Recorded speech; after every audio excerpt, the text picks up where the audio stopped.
आम चुनाव की घोषणा के साथ ही 16 मार्च से देश भर में शुरू हुआ चुनावी शोर अब थम गया है। इसके साथ ही लोकसभा चुनाव के अंतिम चरण का प्रचार भी खत्म हो गया है, जिसके लिए 1 जून को मतदान हो रहा है। इस दौरान 8 राज्यों और केंद्र शासित प्रदेश की 57 सीटों के लिए मतदान होगा।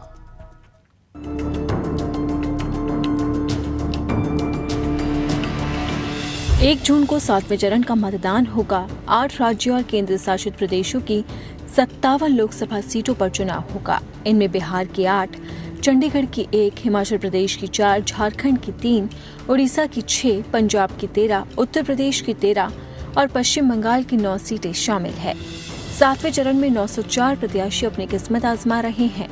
कुल 2105 नामांकन पत्र दाखिल किए गए, मगर जांच के बाद 954 नामांकन पत्र वैध मिले।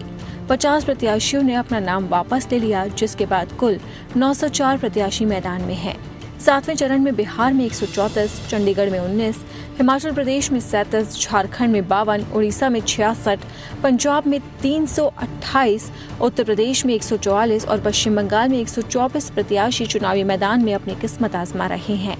पंजाब की सभी 13 लोकसभा सीटों पर सबसे ज्यादा 598 नामांकन पत्र दाखिल किए गए थे। वहीं उत्तर प्रदेश की 13 लोकसभा सीटों पर 495, बिहार की जहानाबाद लोकसभा सीट पर सबसे ज्यादा 73 नामांकन पत्र दाखिल किए गए थे। एक लोकसभा क्षेत्र में चुनाव लड़ने वाले प्रत्याशियों का औसत आंकड़ा 16 है। अंतिम चरण के इस चुनाव में जिन प्रमुख सीटों पर मतदान होना है, उनमें प्रधानमंत्री नरेंद्र मोदी की वाराणसी सीट भी शामिल है। इसके साथ ही पश्चिम बंगाल की डायमंड हार्बर सीट, जहां से ममता बनर्जी के भतीजे अभिषेक बनर्जी मैदान में हैं, और बिहार की पाटलिपुत्र सीट भी शामिल है, जहां से लालू प्रसाद यादव की बेटी मीसा भारती चुनावी मैदान में है।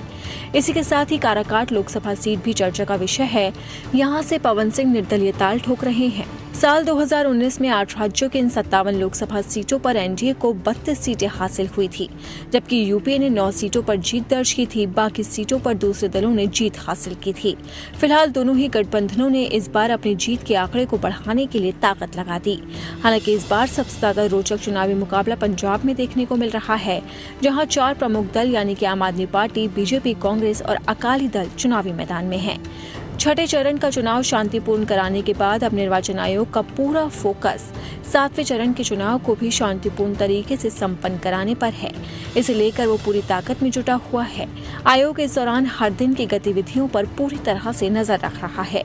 साथ ही चुनाव के दौरान फैलने वाले दुष्प्रचारों को न सिर्फ सतर्कता से देख रहा है, बल्कि झूठ की तुरंत कार्रवाई भी कर रहा है। इस बीच आयोग ने पर्यवेक्षकों को भी अतिरिक्त सतर्क रहने का सुझाव दिया है।